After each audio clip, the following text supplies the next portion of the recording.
So, hello everybody and welcome. Yes, welcome back here at BSN Network. Huki back here, BSN Network. This is the BSN Network podcast here today. It is Monday, August 9th. Hopefully everybody's having a day so far and a good rest of their day yesterday. It is, in fact, Monday, August 9th here today, coming off of another big weekend in baseball and another big weekend overall in sports. We got to see some more football action with training camp and all that good stuff. We were also able to see more baseball, so a lot went on over the weekend. And as always, a lot to get to today on the podcast, a lot of news to get to, a lot of stuff that happened over the weekend, and we start off obviously like I said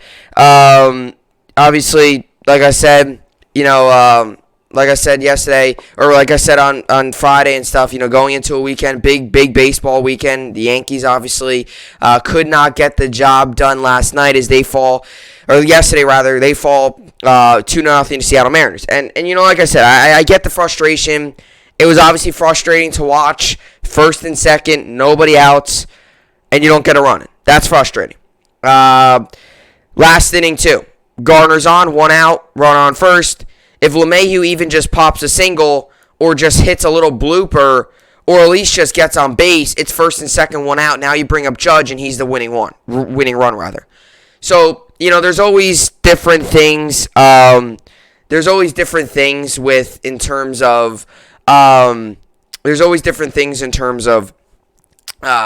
situations and what could have happened. And I've always said this as a fan. You could always look back on a game. You could always say, oh, this, and this happened. I've always been say you can't go back and be, oh, woulda, coulda, shoulda. Shoulda, coulda, woulda, or whatever, however you want to say it. Because, yes, the Yankees had chances yesterday. We couldn't take advantage of it. But at the end of the day, we still won 3 out of 4. We have a team in Kansas City coming up that is not a good team. They're 48-62 on the year. They're a rebuilding team. They're a team that is completely focused on next season at this point. And opportunity to take at least 2 out of 3. I think this should be a sweep, but maybe the Yankees do what they did to Baltimore, lose the first game, and then come out firing in all cylinders next 2. We'll see. But the Yankees took 2 out of 3 earlier in the year against Kansas City.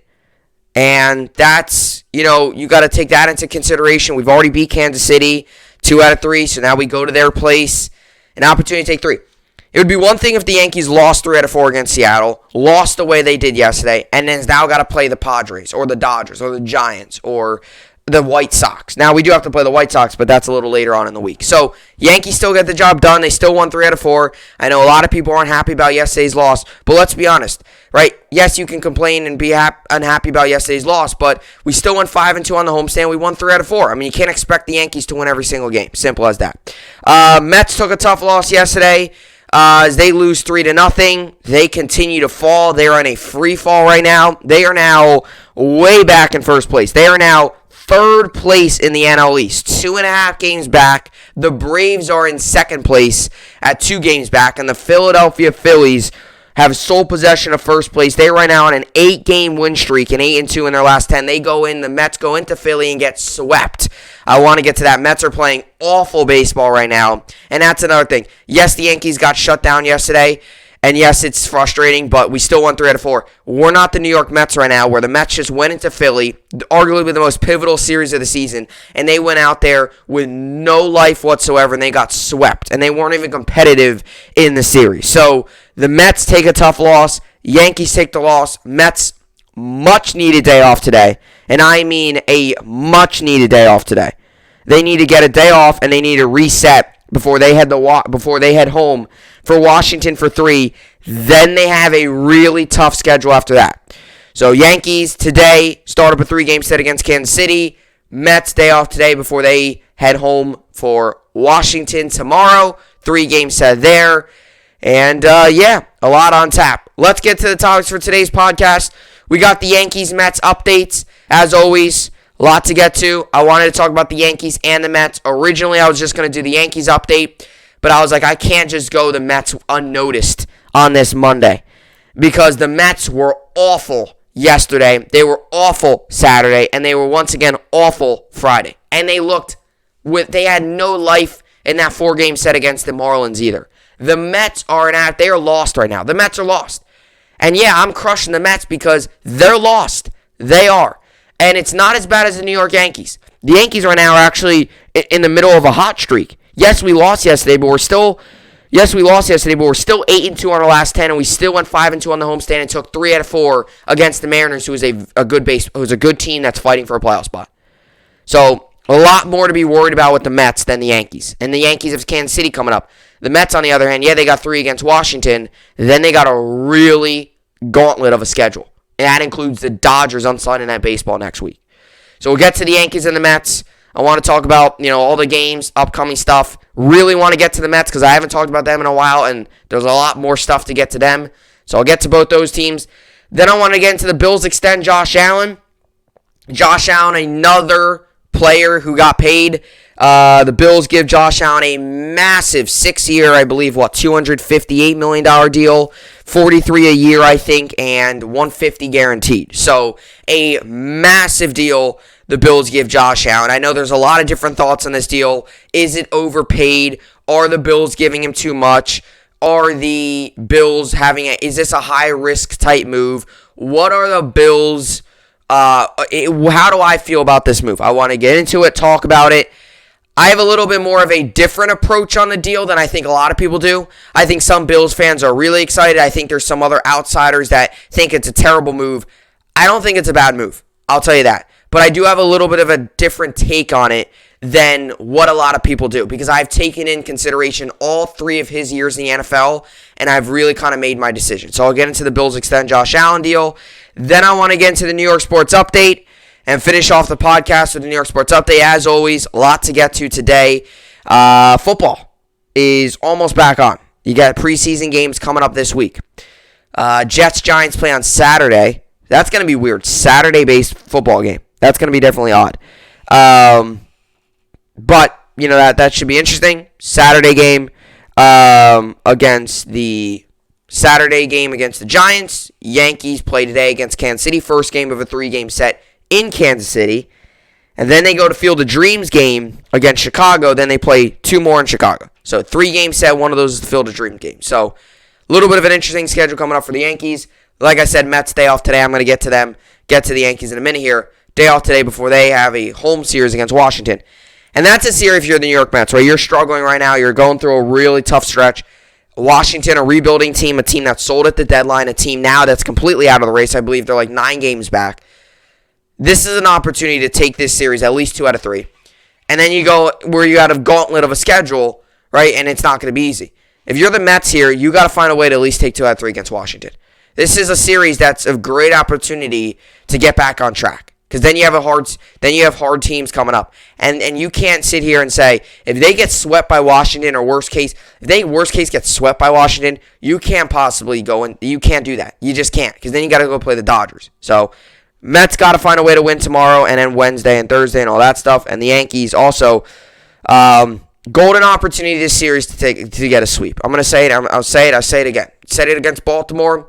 I'm going to say it again against Kansas City. This is a series that we should be sweeping. We'll see how it plays out. So with all that being said, a lot to get to today. This is the BSN podcast, and let's get right into it. So, so we obviously wrapping up another big weekend in baseball as the Yankees and the Mets both played over the weekend. The Yankees took 3 out of 4 from Seattle, winning on Thursday, winning Friday, winning in great fashion on Friday, and then winning great fashion again on Saturday, 2 comeback victories in a row. They were able to get the win, and then yesterday they fell flat. They lost 2-0, could not get the big hit in big situations, but at the end of the day, the Yankees still took 3 out of 4, and that's what I'm taking away from the series. Yes, there's reason to be frustrated, the way you lost yesterday. I understand that, right? I understand they lost yesterday.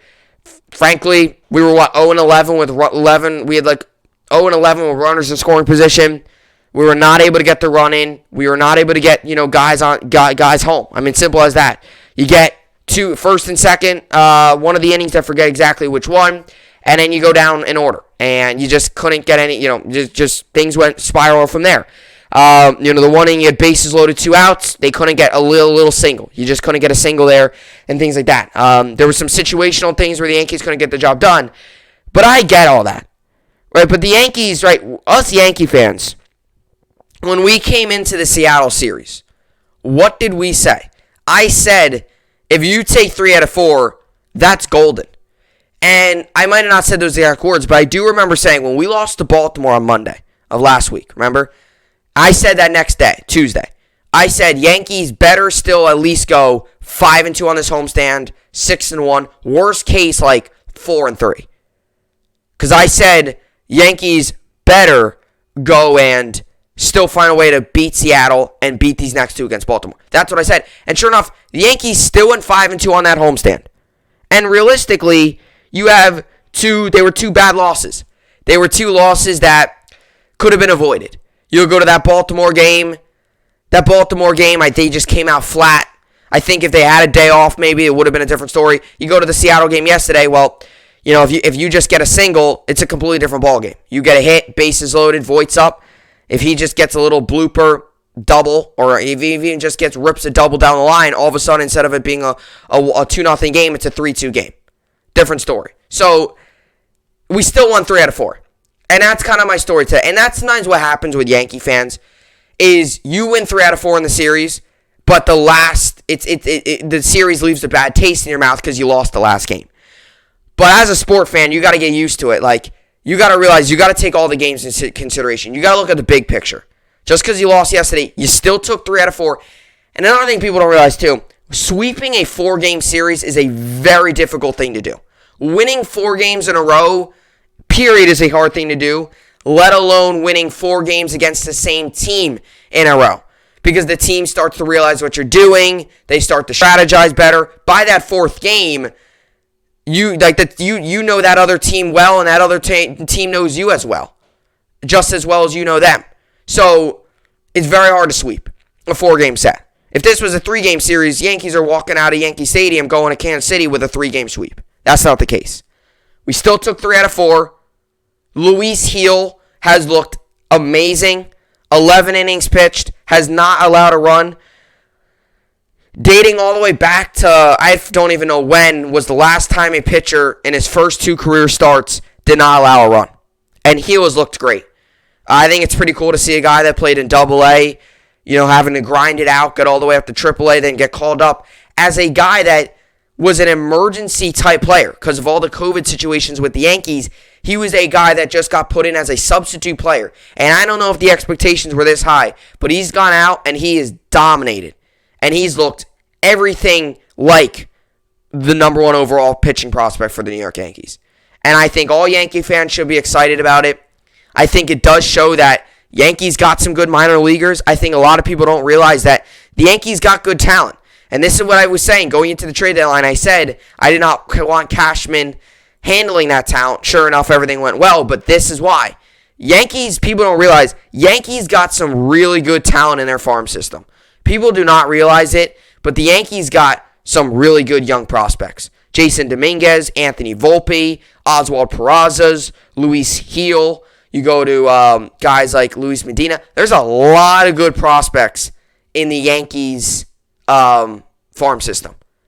Dominguez obviously being number 1 and one of the best overall in baseball. We'll see him in a couple years. He's obviously very young, still making his way up.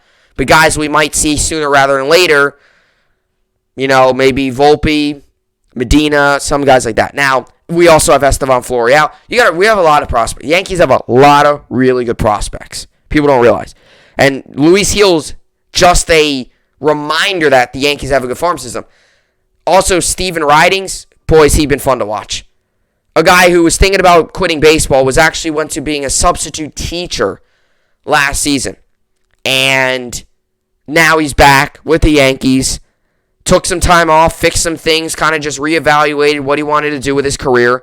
And now he's going out there and eating up major innings for the New York Yankees. I mean, the Yankees are just getting great production from their their minor leaguers, you could arguably say, are saving themselves right now. Because without Heel and without those other guys, who knows if we win some of these games. Heel going out and putting up 2 great starts. And yes, yesterday didn't translate into a win, but Heel did his job. He went out there, I think 5 innings, was it 8, 9 Ks? He had a lot of Ks. I think 9 strikeouts maybe, I'm not entirely sure. No runs. Paul O'Neill and Michael Kay were actually talking on the broadcast that they needed to see him in a big jam. Sure enough, that inning he got himself into a bases-loaded jam. I believe it was bases-loaded, 1-out jam. He struck the one guy out and got the other guy. Nice play by Luke Voit over at first base. Obviously, Rizzo's also on the COVID list, so Voit was back up. Made some good defensive plays, but struggled a little bit on the offensive end. And obviously, ground ball to Voit, dove to the bag and made a great play. And that was really cool to see. So, Heel did his job. Heel did what he needed to do. Yankees offense didn't come up big. But like I said, big picture here, folks. Big picture. You win 3 out of 4. You're 5-2 on the homestand. Now you have 3 against Kansas City. I mean, sure, losing isn't fun. You want to win. But look at the big picture. I mean, are we really going to sit here and complain that we won 3 out of 4 and we didn't sweep them? I mean, come on. Also, another thing, Yankees they're not a team that sweeps. They're not a good team when it comes to sweeping teams. We don't do it often. This year in games that we try to sweep, we're like 5-10 going into yesterday's game. So I mean, assuming that's 5-11. Like, you got to get used to it now. Like, sweeping, not an easy thing to do, let alone for the Yankees. We still win 3 out of 4, 5-2 on the homestand. Now we go to Kansas City, which is a very winnable, very beatable team. They're not a good team. I could actually look at the standings here, then we'll get to the Mets. They're 48-62, 17 games back of the White Sox in the Central. They're actually almost last place in that division. Twins are the only team behind them. So, yeah, they're not good. They're a rebuilding team, 4-6 in their last 10. They sold at the deadline. They gave up Jorge Soler, who's one of their bigger sluggers. Struggled this season, but he's been revamped there in Atlanta. He's been much better there recently. Got his average all the way from 170 to 205 now. Power hitting type player, but this season he really struggled. So, Royals, sure, they got some good bats. They got guys like Whit Merrifield and Santana, and they got some guys on that roster that can do damage, but it's very beatable. And the Yankees did earlier in the year, so I feel confident going into this series. So, Yankees right now stand at 61-50, 6.5 games back of the American League East, which, crazy to think. Red Sox continue to fall. They're 2-8 in their last 10, and they lost yesterday. And the Blue Jays are 8-2 in their last 10. And they won yesterday. So right now the Yankees are 6.5 back of the American League East, which obviously, considering we were 9 games back just a couple weeks ago, now we're 6.5 back, and we're only 1 back of the Boston Red Sox in the loss column. That's how close we are to catching up to the Red Sox. Obviously now the Rays are first place. The Rays are running away with the division, it seems. Now they're 8-2 in their last 10. They're on a 4-game win streak. And Yankees are 6 back in the loss column, 7 in the win, so 6.5. And the Yankees right now in wild card are 2.5 back of the A's and the Red Sox, who actually currently are tied. So no one is up in the wild card. They're both even. So Yankees are 2.5 back. They're 1 back of the Red Sox in the loss column and 2 back of the A's in the loss column. So right now, you look at the Yankees and this looks like, we're still in a very good position. You have the Blue Jays at 3 games back. You have the Mariners. They're kind of more on the outside looking in. They're 5.5 back. Then you get to the Angels. That's not going to be easy. They're 8 back. I don't foresee them making any major run. Also, considering that they're 10 back in their division, don't foresee that happening. But you look at the main teams. The 4 teams that are completed for the wild card is going to be Oakland, Boston, Yankees, Toronto, with Seattle maybe making a late push. But especially after losing 3 out of 4 this weekend, I don't know if Seattle's going to be much of a threat anymore. So that's kind of the update on the New York Yankees. And now the other team in New York that is straight out sad right now is the New York Mets, as they fall yet again yesterday to the Philadelphia Phillies 3-0.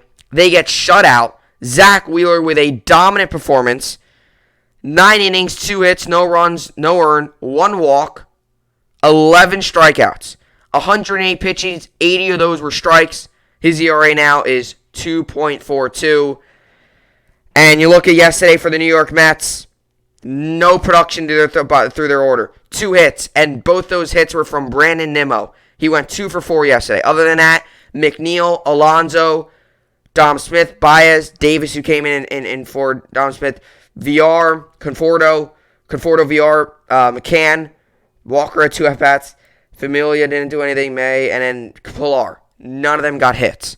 Matter of fact, as a team, they struck out 11 times. And I know a lot of people are going to want to blame this loss on Tylen Walker and try to say, oh, this guy's not the same pitcher he was earlier in the year. I mean, he did only strike out 1 yesterday, which is kind of funny because for a guy, he only struck out 1. But, I mean, he didn't get any run support. I mean, it's tough to really, after that first inning, he shut him down all the way up until the 6th. It's tough to win a baseball game when you don't score any runs. It's tough to win a baseball game when you only have 2 hits. Same thing with the Yankees yesterday. It's tough to win a game when you only have 2 hits. Simple as that. But the Mets came into the series. Right? When we go into the series, if you're the New York Mets, the Mets go into this series with the mindset of they've got to win. Like, this was a pivotal series on the schedule for the New York Mets. Throughout the year, you always have series that you circle on your calendar. Right? This is a big series. Right? Yankees, Red Sox, for example. That's always a series you circle. Mets, Phillies, a good series. Mets, Yankees, Subway Series, always a good series. There's also those other series throughout the season that you circle on your calendar saying these could be big-time series. And throughout the year, as the season plays out, you look at games, down the road that could become pivotal. And going into last week, we knew the Mets had the Marlins. 4 games against the Marlins. And coming out of that Red Series where they took a 7-1 loss in the finale, you go to the Miami, a team who just got done getting swept by the Yankees. It's kind of like one of those things where it's like maybe you catch the Marlins sweeping, a tough weekend for them, sleeping, and the Mets fall 3 out of 4 against Miami. They win the 3rd game of that series, but then fall flat in the finale. And you're like, no way, the Mets just lost 3 out of 4 against Miami. And that makes the Philly series that much bigger. And the Mets going into the Philadelphia series knew how big of a series that was. I said it. We all knew it. It wasn't just someone's opinions. It was the facts. It was the stats. It was numbers. We knew if the Mets went into Philly and got swept, they would not be in first place on Monday. And I don't think many of us expected them to be in 3rd place, but all of a sudden, the Braves look like a different baseball team. And I was wrong about the Braves. I said I thought they were going to fall flat without Acuna. I mean, right now, the Braves are on a 7-3 tear in their last 10, and they're 57-55 right now. And they're rolling. And yet another win yesterday. And they bumped the Mets now to 3rd place. Right now, the Mets are not a playoff team. The Mets right now are not a playoff team. If the season were to end today, the New York Mets are not in the playoffs. It's as simple as that. Mets are 7 games out of a playoff spot, behind the Braves and the Reds, Padres, Dodgers. So right now, if the New York Mets if the season were to end today, the Mets aren't a playoff team. And we all know the NL East, whoever doesn't win that division isn't going to make the playoffs.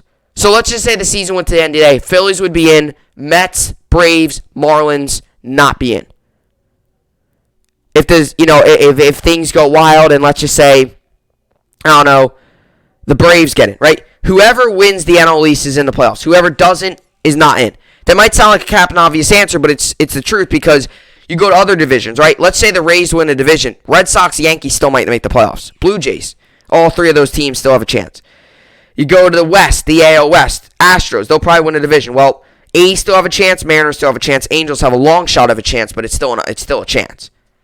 So, in the NL East, though, it's different from other divisions. If the season went to end today, Mets are finishing out the year 3rd place and not making the playoffs.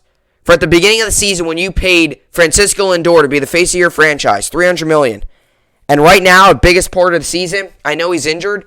He's not producing. He's not doing anything right now. I get he's injured, but he's injured. He's not playing.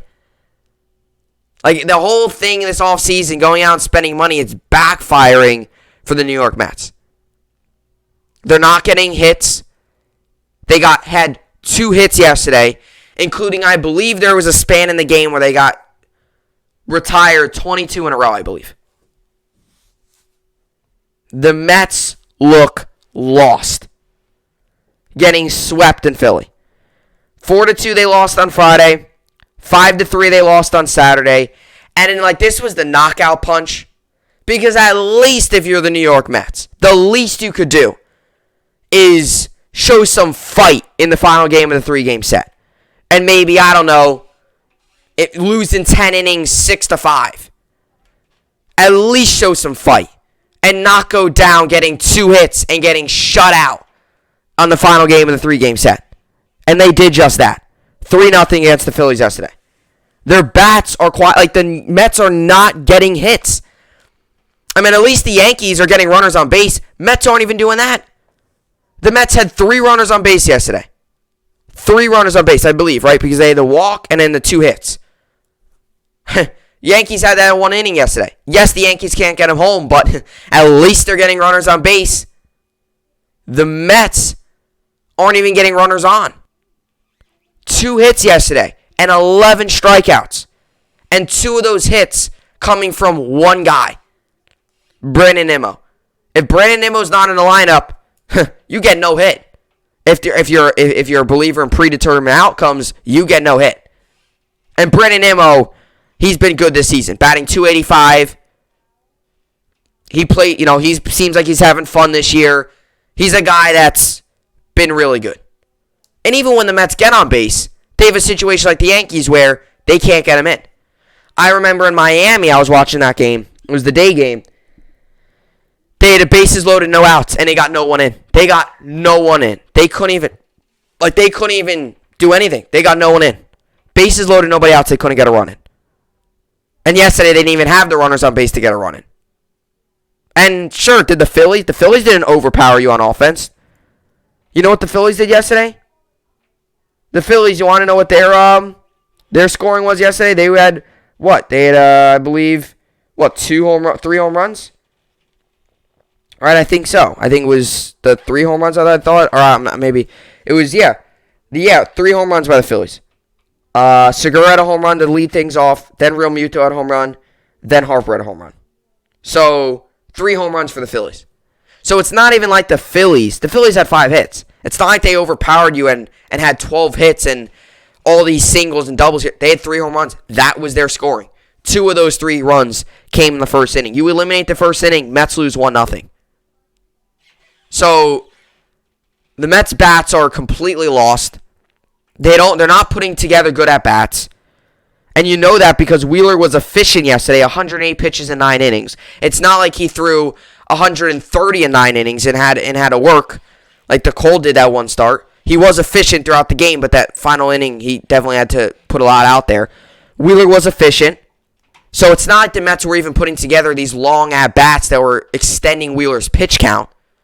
The Mets aren't putting together good at-bats. They're not battling. They couldn't get on base. They're getting hits here and there, but nothing special. And for a team that we've been talking about this entire season is just doing enough to keep their head above water, they're just finding a way to win. They win 3-2 with 4 hits. The Mets this entire year have just found ways to win. They barely win. They get wins, but they get smoked one night, and then the next day they come out and they look really good. And they show flashes. And we've talked about this the past couple years, where the Mets always seem to do just enough to keep their head above water. They never fully sink. They're never really good. They do just enough to be competitive and keep their head above water. Well, I got to tell you people now, the Mets look like they're sinking. Because after that series, showing no fight, and sure, Philly's a good team, but it's not like you just got swept by the Dodgers where they're a really good team. Philly going into that series was not in first place. And the fact now that you come out of that series in third place, now yes, the Braves winning's out of the Mets' control, but is terrible. And the Mets, this series for the Nationals, if you get swept, I think your playoff hopes are done. And let's read the upcoming schedule for the New York Mets, because it does not get easier. They do have the Nationals for 3, which, like I said, is a very winnable series. This is one of those series that you try to get back on track. You got to find a way to win at least 2 out of 3 here. Get back on track.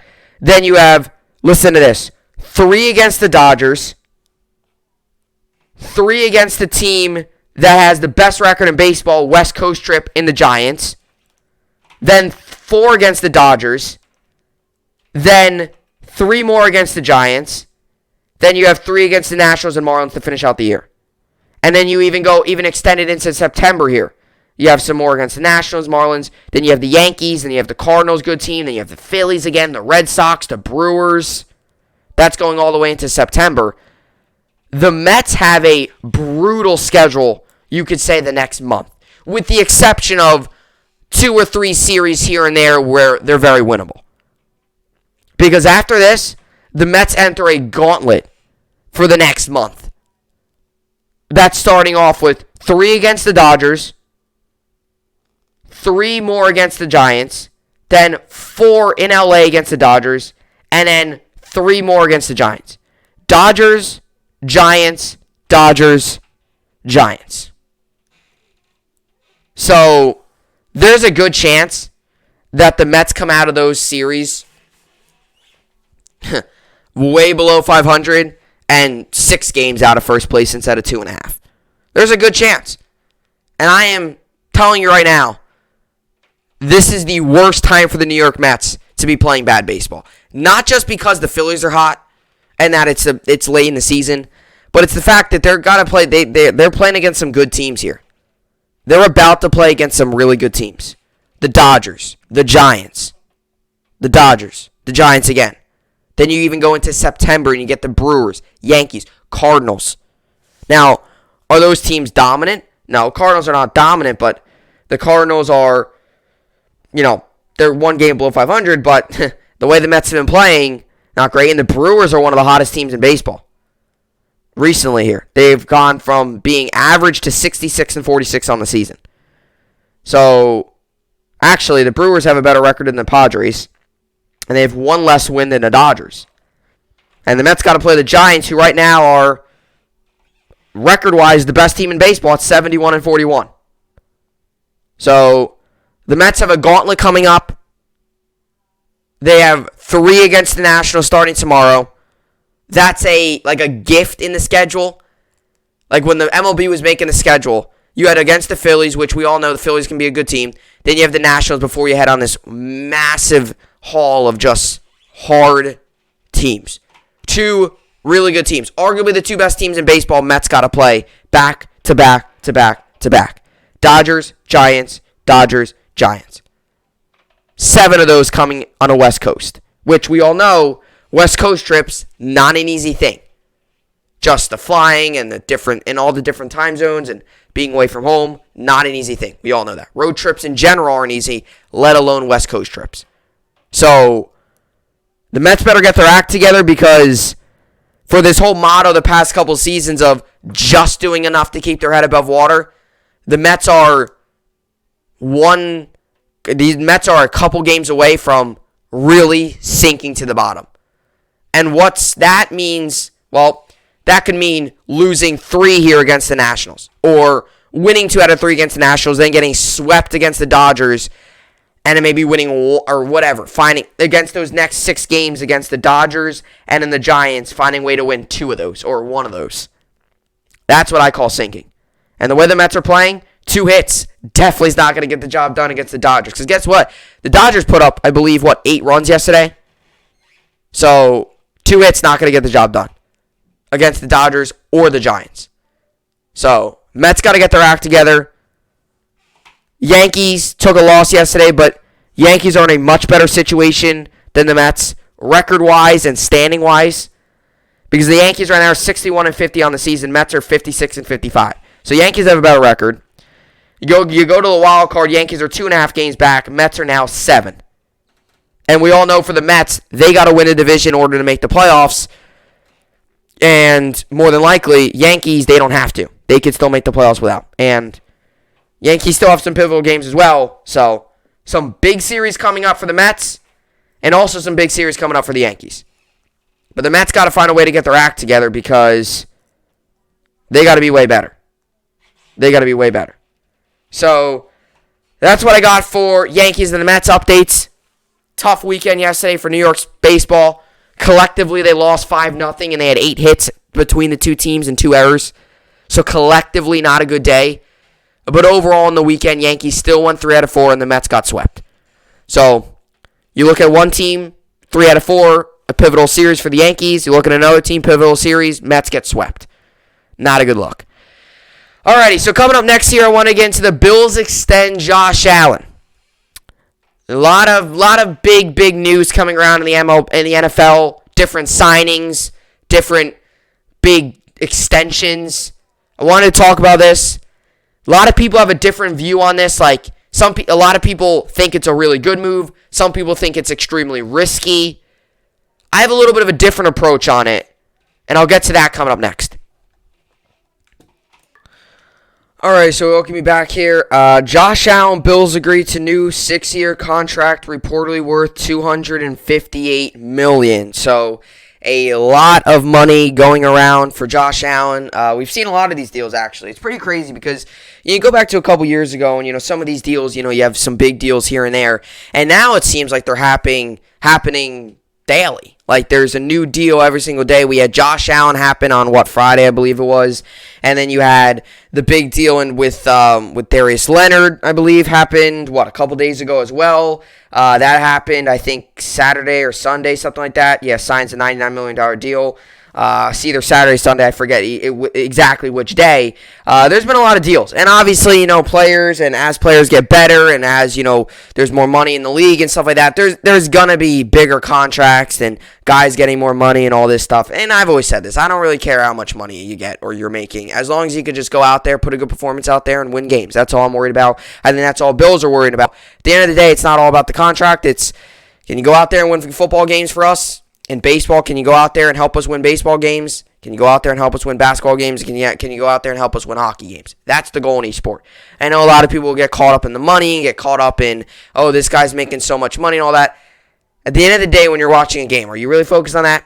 Probably not. You're mainly focused on how the team's doing, obviously how that player's doing, because Josh Allen's the Bills' franchise quarterback. As long as he can go out there and win you football games, I think give him all the money he wants. If he can win you football games, that's all that matters. So, Josh Allen and the Bills agreed to a massive deal. Now, this is a massive deal, right? We see deals like 3-year deals for a lot of money, 4-year deals for a lot of money. Not just the money in this deal. I just want to make this say this first. 6 years is a really long deal. You see a lot of 2-year, 3-year, 4-year deals. Some 5s, but a 6-year deal, they're not as common. Now, you see Mahomes' big, massive 10-year deal. Quarterbacks, I guess it's a little different. But there's a lot of money here. There's a lot of money up for grabs. There's a lot of opportunity for a lot of money. And there's a long time the Bills are willing to pay Josh Allen, and a long time that they are trusting him. This means that the franchise is trusting Josh Allen to go out there for 6 years and give them very good football for the next 6 seasons. Yes, a lot of these teams will do that. You go out and they ask you, you get a 2-year deal, it's a little different. Because if you have a bad year, maybe there's a player option or a team option, it's a different story. This is a long 6-year deal. So I want to make that clear first. Long 6-year deal. I think a lot of us probably expected more of a 4-year deal, but a 6-year deal, go big. Because you also got to realize Allen's still young. This is his 4th year in the league. So 6-year deal makes sense. Because it's not like he's like in his 9th year in the league and he's 30 years old and then you sign him to a 6-year deal. He's still young. He's only in his 4th year in the league. He's coming off of the best season he's ever had. He's coming off of one of the better seasons in all football last year. So it only makes sense to give him a lengthier deal than more of a smaller deal because he's still young and he's still got a lot to learn and he's still got a long way ahead of him in his career, a lot more years ahead of him. So obviously, like I said, I always get where people are coming from. Josh Allen coming off of a career year last year, having a big year, a lot of production. Bills obviously coming off of a massive season, making the AFC Championship game, coming one game away from getting to the Super Bowl. Bills having a big year last year. And it was obviously a breakout year. It was a year where you come off of 2019 where, it was kind of a little bit of a, you got to the playoffs and all that stuff, but, it wasn't anything crazy. You did not get to the AFC Championship game. And then you go to last season, and they made some big acquisitions in the offseason, getting Stephon Diggs and stuff like that. And obviously, they drafted, I forget exactly who they drafted, Ed Oliver, I think his name is. I think they drafted him, Ed Oliver, I think. I forget exactly what pick, but they drafted him. Not that he was a big impact, but the Bills last season, it's not like they made any major move. Outside of signing Stephon Diggs, they kind of kept their team where they were at. Obviously I think they gave Trey White, they extended him, they gave him a lot of money. Their cornerback. They've still got guys like Jordan Poyer, and they still got guys, on the offensive end of the ball. Those were some guys on the defensive end of the ball. Offensive end of the ball, you got Beasley, you got guys like, Isaiah McKenzie, and you got, Zach Moss and Devin Singletary as the two running backs. They're kind of more like splitting time. They get a carry here and there. And then you obviously got Stephon Diggs. Obviously, Josh Allen manning it. And the offensive line, it's not great. It's not perfect, but it gets the job done, if you will. It's not anything dominant, but it gets the job done. It gets the job done. Sure, they do have some breakdowns in the offensive line, but it's not terrible like a New York Giants offensive line, but it gets the job done. It's offensive line that, goes out there and they get the job done. So, last season they had a breakout year. Yeah, obviously have a breakout season, get to the AFC Championship game, and that was really led by Josh Allen. I mean, Josh Allen had an MVP caliber season, right? So did, Rodgers and Mahomes and all them also did well. But, Allen, I say you have to consider him top 5 in the MVP conversation last season. He had an MVP caliber year, especially the fact that it was a breakout year for him. It's not like something that he's done for the past 3 years. It was a breakout year for Josh Allen last season. I mean, you compare his numbers from the first year and the second year, and then you compare him to last year, it's like not even fair, because last season he just broke out and was just insane and throwing balls all over the place, and he looked like a quarterback that had been in the league in 10 years, and I mean that in a positive way, in terms of his smarter decision making, in terms of not, trying to force throws, not trying to make too many stupid decisions. That's what we noticed a lot with Josh Allen in the first 2 years of his career. He made a lot of dumb decisions, made a lot of rookie mistakes, rather. Instead of saying dumb and stuff, rookie mistakes. He made a lot of those in his first 2 years. In terms of trying to throw the ball into tight windows, trying to force throws, trying to just throw the balls deep. We all knew Josh Allen had the arm strength. It was, can he throw an accurate ball deep downfield? We all knew he can throw a ball 80 yards, but it's, can he throw it accurately? Or 60, 70 yards downfield? We know that. Can it be accurate? Last season, he improved in that a lot. And I know a lot of people can sit here today and say, oh, it's overpaid. For a guy that had one breakout season, it's too much money. I disagree. I tend to disagree. Now, sure, we have to see how the deal plays out. You have to see, if he can bounce back again this year and have another good year. Now, is he going to do what he did last season? He might. Last season, he had an amazing year, so I don't know if he'll put up the exact numbers as last year. He might be better. He might be worse. But even if he's a little worse, he could still put up a big year. Last season, he had a massive year. Right? Everybody's career, you have one really big year usually. If you play in the league for a long time, you're going to have one big year. You're going to have other really good years, but they might not be as big as that 1 year. You might have a history-making year. You might have a history year. You might have a year where you made history. I don't think you're going to do that again. Josh Allen here, same case. Last season was a massive year. Now, sure, could he put up numbers similar to that? Yes. Is it going to be exact that? I don't know. It could, I think he can only get better. That's kind of my mindset on it. It's not so much that it's that's my mindset. That's the approach. That's the little bit of a different approach I'm taking on this deal. I don't think it's a bad deal. I think probably people overreacting. I understand the whole, he had one breakout year. I get that. But you also got to realize what he was missing in those first 2 seasons as the Bills quarterback. Now, first of all, he played 12 seasons. He played 12 games in his first year. So he missed 4 games. I don't remember exactly why, but he missed 4 games. His second year, he played all 16. The numbers were obviously better. Now, 12 games compared to 16, that's 4 less games. The numbers were obviously better. Last season, played 16 plus all the playoff games and was much better. Was the best year of his career. So actually, for all those people out there that are saying, oh, he had one breakout season, and I understand where you're coming from. You know, almost like a one-year wonder type. Guy has one amazing year, you give him all this money, that could only be the one amazing year. It's a little different here with Josh Allen. Because he was missing a key part in his first 2 years. A true number one receiver. He was missing that in his first 2 seasons as the Bills quarterback.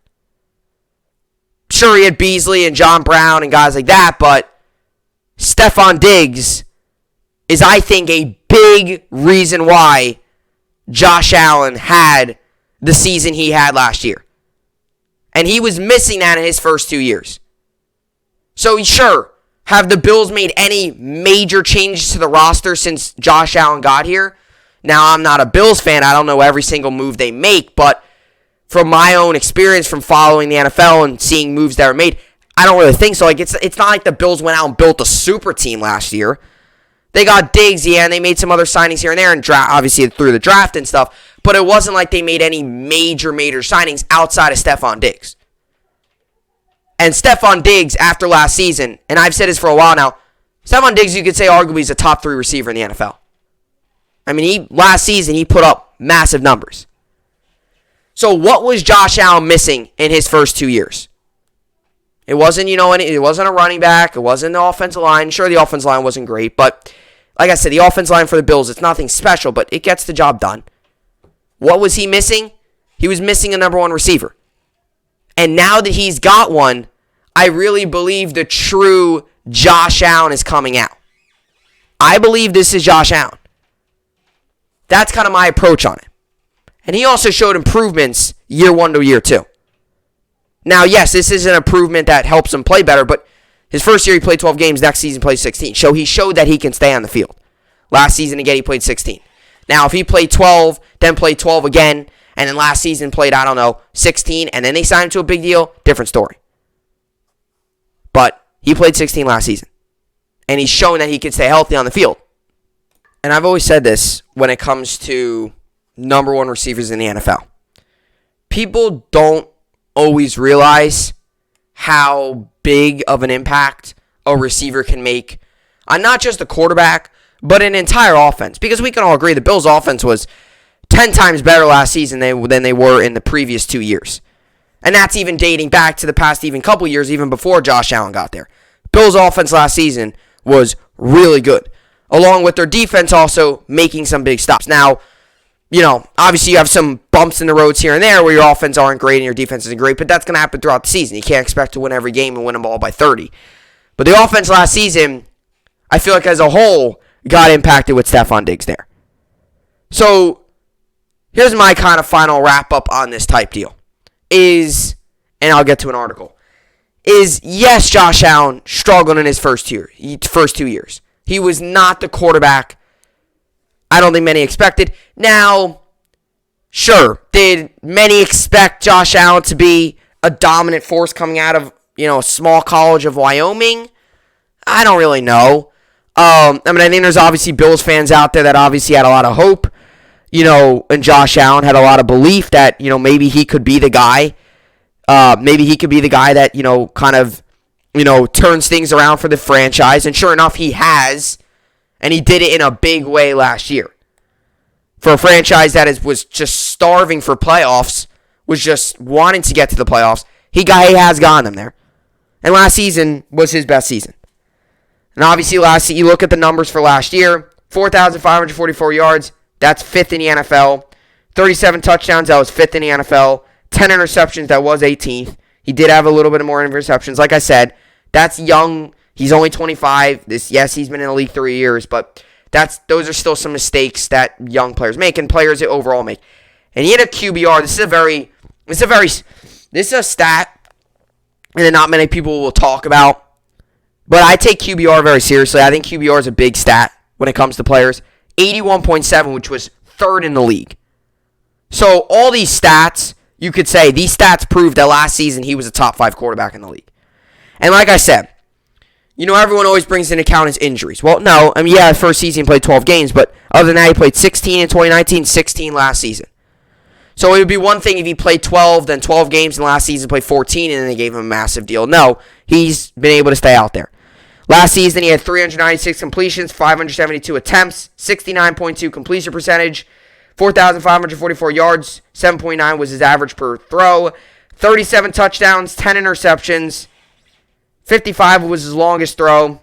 He did take 26 sacks and he had 5 fumbles.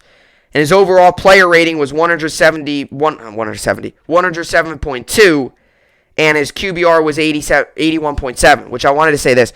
His QBR in his year 1 was 49.8. QBR in year 2 was 49.4. And then it was 81.7. So a big jump. And like I said, his first 2 seasons, he didn't really have a true number 1. He didn't have like a dominant number 1 receiver. Yeah, he had Beasley and John Brown and stuff, but John Brown struggled to stay healthy. Beasley's good, but you can't rely on a slot receiver to be your number 1 receiver. The Jets kind of did that last season. Obviously, didn't work out for them. Crowder had a good year, but their offense as a whole didn't. Can't rely on a slot guy to be your number 1. So then you went out and got Diggs, and he was your true number 1, and he made the offense so much better, and he made Josh Allen a much better quarterback. And I believe this is like Josh Allen. This is why the Bills drafted him. Give him a number 1 receiver, give him a true offensive threat, and he can make big plays and help you win football games. That's how I see it. So I think it's a good move. Josh Allen, Bills agreed to new 6-year contract reportedly worth $258 million. Let's read this quick article here. After a breakout 2020 season, Buffalo Bills quarterback Josh Allen has been rewarded with a long-term contract extension. The Bills announced Friday that Allen has agreed to a 6-year deal that will keep him with the organization through the 2028 season. Per ESPN's Adam Schefter, Allen's contract extension includes $150 million guaranteed and can be worth up to $258 million. There was a ticking clock on these negotiations, as general manager Brandon Beane told reporters earlier this week. The two sides agreed not to hold talks once the regular season began if a deal couldn't be reached. Josh and I are in lockstep on that, Beane said. There will be no negotiating in season. At some point, we will press the pause button. The 24-year-old is set to enter the 2021 with just a $6.9 million cap hit in the 4th year of his rookie contract. Allen is coming off a monster season in which he totaled 4,544 passing yards and 37 touchdowns, like I mentioned earlier, both top 5 in the NFL, while adding 421 rushing yards and 8 rushing touchdowns. He can do it with his legs as well. He's actually got an underrated rushing ability. Production led to an 81.8 QBR that ranked 3rd in the NFL behind only Aaron Rodgers and Patrick Mahomes, while Associated Press voted him as a second team All-Pro. Buffalo thrived behind the talented quarterback, producing the number 2 scoring offense in the NFL while finishing 13-3 and winning its first division title since 1995. A first-round victory over the Indianapolis Colts represented the franchise's first playoff win in 25 years, and the Bills reached the AFC Championship game before losing to the Kansas City Chiefs. It unsurprisingly led to talk of a massive contract extension, as Ian Rappaport of NFL Network reported in January. Allen now has long-term financial security, while the Bills have locked down their face of the franchise for an extended stretch. The 2018 number 7 overall draft pick, had always been known as an above-average runner, but he has made dramatic improvements as a passer over his 3 seasons in the NFL.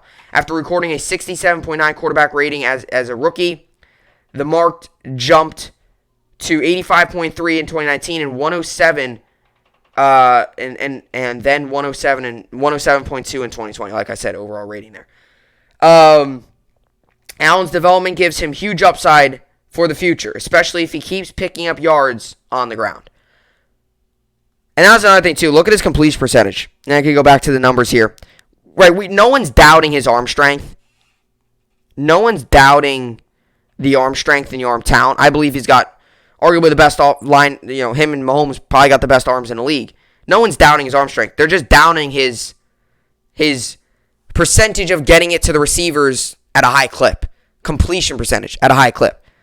52.8% first season. Not great. 58.8% second season. Not great. Last season, he was almost 70% passing, 69.2, which is really good. And, for a guy that first 2 years really struggled when it came to completing passes, especially deep balls, downfield, last season really picked that up. And I thought that's really good too, because that just goes to show you he has a receiver he trusts in Diggs, throws it to him a lot, and Diggs makes those plays. I really believe that this is a solid deal for the Bills. I think it's a very good deal. Now, yes, it's a lot of money, I understand, but you are locking up your quarterback, your face of the franchise. And Josh Allen last season, yes, it was one breakout year, but you look how he did it, and now he does it. Now he did it with a number one receiver. I think it's a little different. If he just had a breakout year out of the middle of nowhere, maybe it's a little different, but now they gave him a number one receiver. A little bit of a different story. Now he's got a true number one threat and a guy that makes plays, and Allen really trusts Diggs, and I think that's a big part of the success, and that's going to be a big part of going forward. Good moves. Good move for the Buffalo Bills, and Josh Allen gets paid.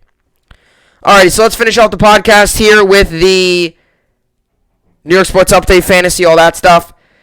As for yesterday in the MLB, the White Sox won, Royals won, Dodgers won, A's won, Padres won, Twins won, Rockies won, Blue Jays won, Indians won, Giants won, Rays won, Reds won, Braves won. Phillies beat the Mets 3-0. I talked about that earlier. And the Yankees lost yesterday 2-0 as well. Yanks moved to 61-50 on the season. Talked about that earlier as well.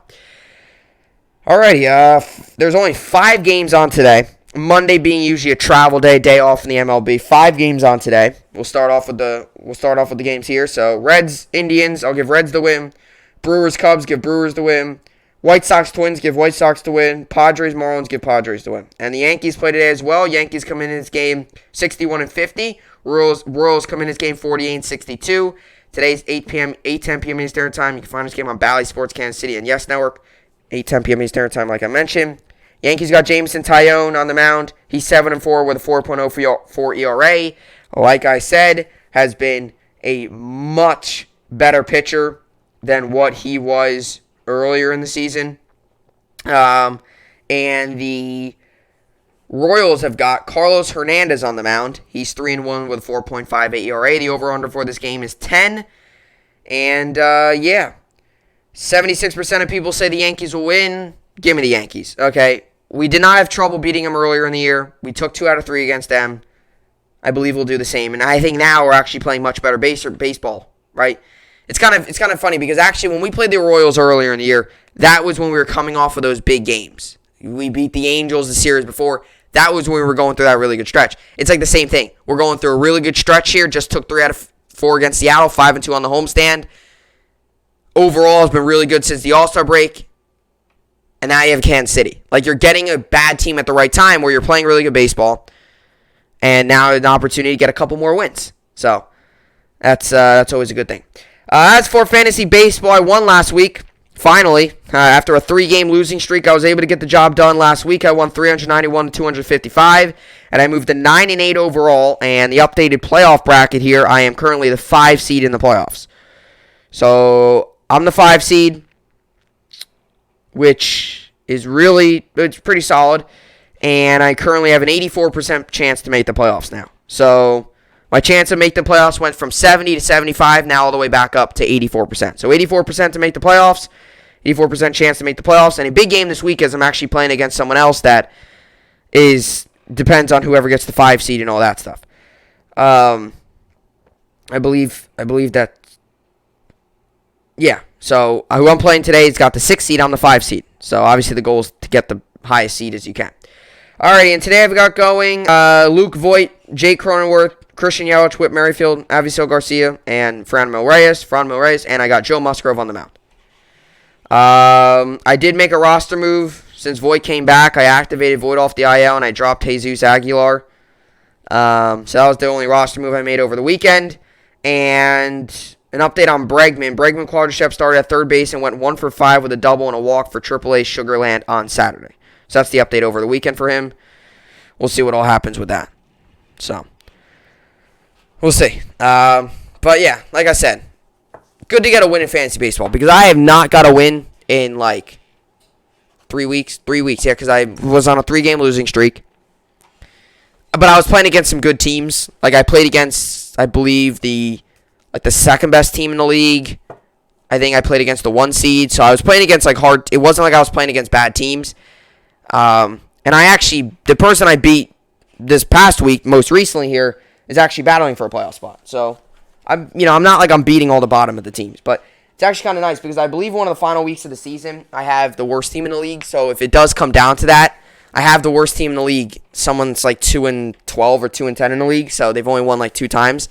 So if that comes down to it, I get a pretty easy opponent. I get an opponent I got to feel confident about. So that'd be good. But yeah, starting pitching's big. Starting pitching's big in fantasy baseball. You get good starting pitching. You get good production from your starting pitching. You're gonna win. You gotta have a little luck on your side, but it is some decision making because you got to pick up different pitchers each day. So you got to find out. If a guy's going against the Dodgers, probably not a good idea to pick him up. But if a guy's going against the Pirates or a bad team like the Marlins or the Orioles or someone like that, or the Diamondbacks, it's probably a good idea to pick him up because those are bad teams. Expect them to get good performances. I picked up Cal Quantrill from the Indians. He pitched against the Tigers, got me like 34 points, 10 strikeouts, like 7 innings, no runs. I don't think Tigers not a great team. You pick him up. So that's kind of the whole thing with fantasy baseball. And I for a little bit there, I stopped picking up starting pitching because I had so many injuries and just so many different, moving parts. And it was just like, at the time I was mainly focused on the hitting because some of my hitters were going down. And I was just trying to get them and looking at trades for that. And pitching was kind of like in a little bit of not in the main focus. But pitching is really pivotal for fantasy baseball. It really is. So that's what I got for the podcast here today. Hopefully you all enjoyed it. Another good podcast in the books. Another very packed podcast. Yankees Mets update. Obviously Josh Allen. 2 good topics. A lot of football. Some football news. A lot of news. I know I haven't got to much about football, but there's been so much baseball stuff to get to. Like I said, during the football season, I talk a ton about football. During the baseball season, talk a ton about baseball. Kind of how it is. Same thing with hockey and basketball. During their seasons, I talk a lot about those, right? It's kind of how it is. So, and believe me, you could go back to my other podcasts. Like during the football season, I talk about football about 4 days a week. I talk Monday. I talk about the coming out of Monday. I talk about the Monday, all the games that happen over the weekend. Tuesday, I talk about usually the Monday night game. Wednesday's usually just a day where I talk about anything. Thursday's usually the Thursday night game. Friday's recapping a Thursday game and my game picks. So I talk about, and fantasy football and stuff. So I talk about football about 4 days. 4 out of 5 days that I do podcasts is about football during the year. So same thing with baseball. A lot of baseball and a lot of football coming up as well. So that's what I'll do. That's what I got for the podcast here today. As always, I'll see you all back here tomorrow. Hope you enjoyed it, and thanks for watching.